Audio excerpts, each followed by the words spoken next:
All right, we are on the eve of British Columbians going to the polls and choosing their next government. Will the BC Liberals survive, or will we be thrown back into another dark time under the NDP? And I do mean dark time. You see, the last time the NDP was in power in this province, it was a decade of darkness. The 1990s saw an exodus of people, capital, and businesses. And on that theme today, I have with me Gordon Shank, an entrepreneur and a man who reached out to me, and he wanted to tell us his story about how he left this province in the 90s under the NDP, now has returned, has become a very successful entrepreneur, won an award, in fact, for the BC government, and is now thinking potentially he might have to leave again under the NDP if they should be elected to power tomorrow. Gordon, tell us a little bit about your story, going back as far as you like, start where you need to, and just kind of fill our viewers in about what it was that under the NDP that made you leave. Yeah, right.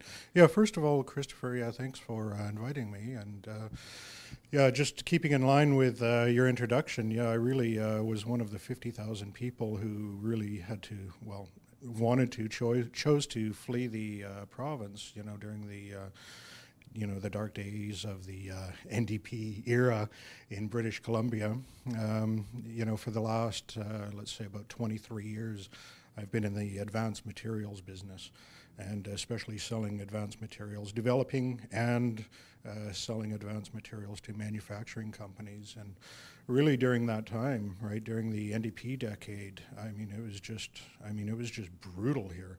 And all the, the numbers back it up, but I actually lived through, right, the declining, and, thankfully, if I had to rely strictly on a British Columbia market, we simply wouldn't have made it.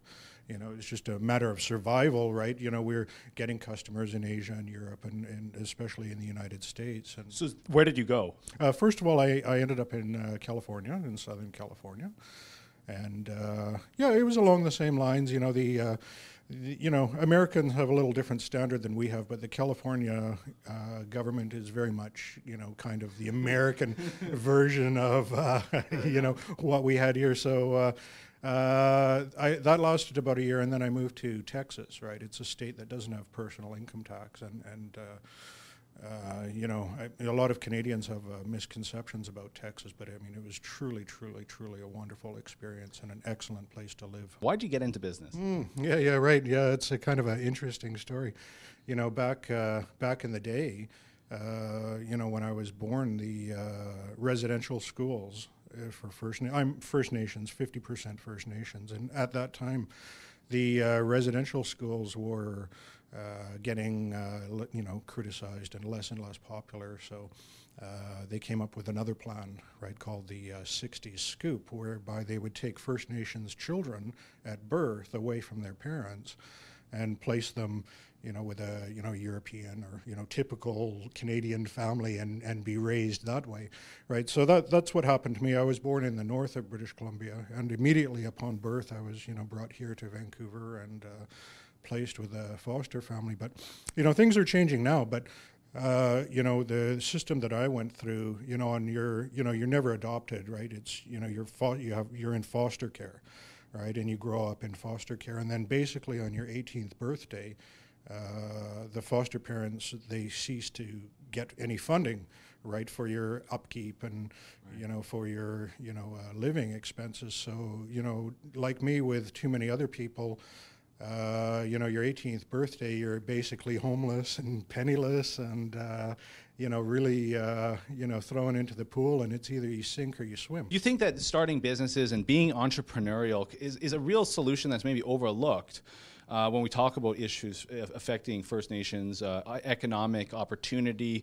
Sure, we advocate a lot for resource development as the opportunity, but is entrepreneurship one of those things that maybe gets looked over? And if entrepreneurship is dead for anybody under the NDP, it's certainly going to hurt any First Nations entrepreneurs. Yeah, absolutely. There's kind of it's been happening ever since Europeans have showed up on North American shores, right? First Nations have always been used to fight the battles of other people.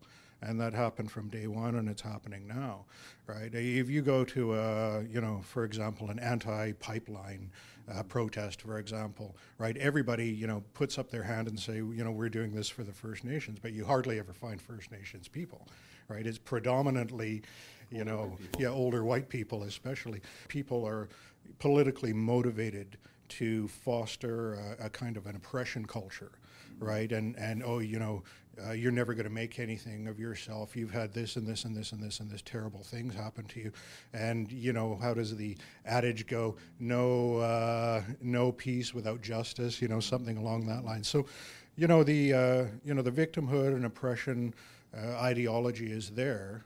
But if you take an approach like, you know, very much like, you know, First Nations affairs are mainly to do with the federal government, but, you know, within the constraints of what a provincial government can do, the BC Liberal Party has, you know, been, you know, quite reasonable for First Nations. I would tend to agree. In fact, I think one of the most exciting candidates has to be Ellis Ross running up in the north there. Yeah, right. So in the Kitimat region, I believe, and I might be wrong about that. I hope I'm not.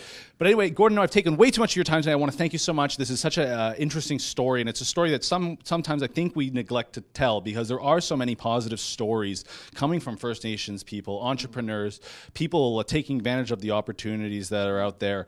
You know, I really get sick of it when I go to that CBC Aboriginal page and it's all negative doom and gloom stories. I have to tell you, it's been great to hear. Thank you so much. For the Rebel.media, I am Christopher Wilson. If you've missed any of my coverage on the BC election, you can click back on the Rebel Canada YouTube page and watch all my videos from the past few weeks.